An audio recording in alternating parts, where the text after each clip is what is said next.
मैं एक सवाल पूछूंगा मिसाइल्स के ऊपर। जैसे यूएस का जब बेड़ा आ रहा था, विमान वाहक जहाज, युद्ध जहाज, उसके आसपास कुछ मिसाइल्स गिरी। ऐसी ही मिसाइल्स जो है वो गाजा के अस्पताल पर भी गिरी, और ऐसी ही कुछ मिसाइल्स जो हैं वो जेरूसलेम के ऊपर भी आई, जिसको यूनाइटेड स्टेट्स ने तोड़ दिया। लगभग 2 या 3 मिसाइल्स थी। तो ये पूरे जोन में गोस्ट मिसाइल्स कई सारी। देखिए, मिसाइल का क्या होता है कि मिसाइल के काफ़ी सारे प्रकार होते हैं, और उसमें से मैं एक मिसाइल का नाम बोलना चाहूँगा जिसको बोलते हैं हाइपरसोनिक मिसाइल, या जिसको बोलते हैं क्रूज़ मिसाइल। ये काफ़ी ज़मीन से नीचे से जाते हैं, बहुत लो लेवल से आते हैं, जिससे डिटेक्ट करना ये जो अपना रडार है या जो आपके आयरन डोम वगैरह जो सिस्टम्स है उससे काफ़ी डिफ़िकल्ट हो जाता है। और उसके काउंटर मेजर्स भी होते हैं, वो कुछ फ्लेयर्स ड्रॉप करते हैं। वो एक अपने आप में अलग युद्ध है, लेकिन कुछ मिसाइल्स ज़रूर पेनिट्रेट कर सकती है। और ख़ास तो हाइपरसोनिक मिसाइल तो ये ऐसे ऐसे करके उनको नेविगेट किया जा सकता है ताकि वो ज़मीन का इस्तेमाल करके जा सकते हैं। तो मिसाइल की पेनिट्रेशन या ड्रोन्स की पेनिट्रेशन ये वेरी मच पॉसिबल है, ठीक है। तो ये अगर किसी हाई वैल्यू टारगेट के ऊपर गिर जाता है, समझ लीजिए कि राजधानी के तेल अवीव के ऊपर हो गया, ठीक है, उसमें उनका कोई वीआईपी मारा गया, ठीक है, पॉसिबिलिटी है। उनके एयर डिफेंसेस बहुत स्ट्रांग है, लेकिन ऐसे हो सकता है। सिमिलरली एयरक्राफ्ट कैरियर के ऊपर मारा गया, वो हो सकता है। तो उसके ऊपर क्या होगा? तो इसके ऊपर ये एक चेस का गेम है। इसके पास ये सब कंटीजेंसीज इजराइल ने सोच के रखी हुई है। जब तक उनका सवाल है, उनका अगर एक बेसिक फार्मूला जो वो यूज़ करते हैं वो ये है कि हमारा नुकसान अगर स्केल ऑफ डिस्ट्रक्शन के ऊपर 1 का हो गया तो हम शत्रु का नुकसान 10 गुना करेंगे।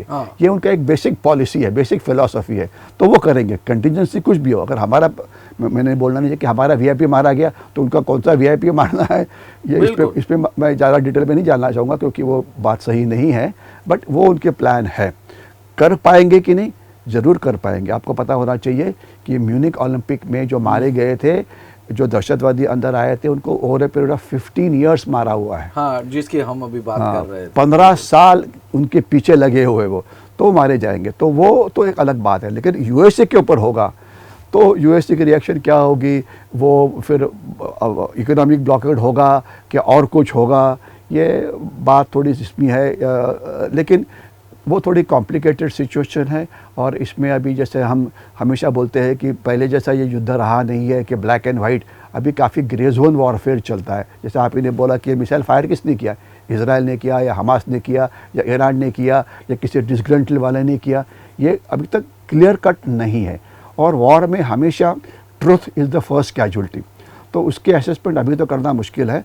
बट ये बात है कि इस प्रकार की डेंजरस सिचुएशंस आ सकती है, जिसे जो मैंने शुरुआत में बोला था, वर्ल्ड वॉर तो शायद नहीं हुआ, लेकिन युद्ध और तीव्र हो सकता है, जिसका भारत के ऊपर असर, मैं आपके अभी इस यही पॉइंट पे ऊपर कमेंट करके फिर आपका धन्यवाद बोलना चाहूँगा। वो ये है कि भारत के ऊपर इसके 2 बड़े असर है। एक तो शॉर्ट टर्म और दूसरा समझ लीजिए मिडिल टर्म या लॉन्ग टर्म। शॉर्ट टर्म में अबाउट 18,000 इंडियंस आर देयर। उसमें से ऑपरेशन अजय के अंदर 2-3 हज़ार को हमने वापस लाया, 2,000 के पास वापस आए जो डेंजरस एरिया में थे। बाकी का इजराइल तो डेंजरस नहीं है, वहाँ पे अपना काम कर ही रहे हैं, वो डेंजरस वालों को वापस लाया है, तो वो तो काम हो गया है। दूसरा जो है जिसका ये हो सकता है वो है अपना एनर्जी सिक्योरिटी, क्योंकि ये अरब देश है, तो वो अभी आज से ही जो कीमत है वो बढ़नी शुरू हो गई है।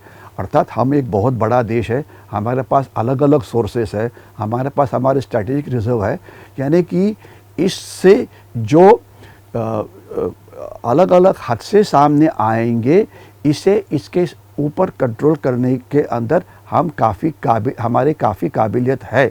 और मैं उसमें एक लास्ट सेंटेंस आपको बोलना चाहूँगा कि आज हमारे देश में एक कैपेबिलिटी आई है जो मैं अभिमान के साथ कहना चाहता हूँ, वो ये है converting a crisis into an opportunity. Crisis था, आपदा को अवसर में बदलना।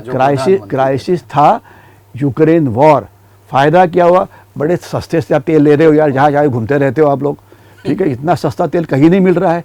ये अपॉर्चुनिटी मिली आपको, रशिया इतना आपको सस्ते में तेल दे रहा है कि पेट्रोल पंप पे चले जाए तो वहाँ पे एक एक घंटा खड़ा होना पड़ता है, लोग दबा के छुट्टी जा रहे हैं। अभी मैं आ रहा था मुंबई पुणे हाईवे के ऊपर से, चलने के लिए जगह नहीं थी, मतलब क्या लोगों के पास गाड़ी है, तो ये सस्ता तेल है, तो ये अपॉर्चुनिटी थी। उसके बाद हमने हमारे ग्रेन जो फूड सिक्योरिटी का भी हमने इस्तेमाल किया। हमने लोगों को बोला भैया अगर आपको हमारा व्हीट चाहिए तो थोड़ा बिहेव आपको ज़रूर करना पड़ेगा। अच्छा। यूरोप वाले बोल रहे थे कि आप हमारे साथ नहीं हैं, तो हमारे फॉरेन मिनिस्टर ने उनको बोला भैया ऐसे है कि आपके साथ, अभी यूरोप वाले चुप हो गए क्योंकि क्या हो गया कि जो हम तेल को जो शुद्ध करते हैं वो रिफाइंड ऑयल यूरोप वाले ले रहे हैं, तो वो अभी रिफाइन हम करते हैं, क्रूड लेते हैं रशिया से, रिफाइन हम करते हैं और बेचते किसको है? यूरोप को। तो अभी यूक्रेन भी चुप है, ये भी चुप है। तो ये तो यूक्रेन की बात हुई है।